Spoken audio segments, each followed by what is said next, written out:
we're going to pick up right where we left off. I'm not a big fan of doing inside gonzo. I'm not a big fan of trying to use points to get me out of trouble.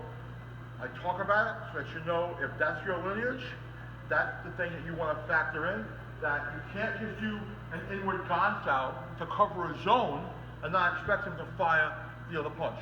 At least this way, if you do an inward gonzo and you hit lung 5, you give him something to think about to take that punch out. Now, for me, I would rather do the technique if I was going to do a high-low gonzo, which is to cover a zone on the outside line so that my hand and bridge actually hit the guy and the gonzo, the lower gonzo, covers the zone. So I don't really need to know where this is going, but at the same time, I'm not going to waste an opportunity not to hit him just by saying I have a big shield. Right?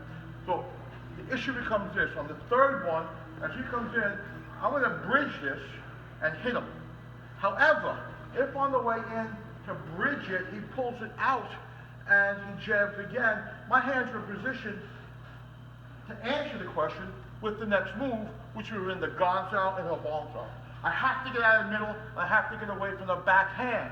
Therefore, my next move in this section of a dummy is the lock chop and then the pop down.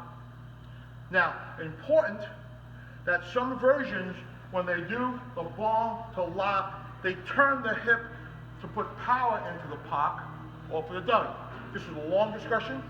All I'm going to say is, if you have to shift for power, that's one thing. If you have to shift for reach, that's a big problem, and that's a whole other section of what we're going to talk about. Okay? Thanks.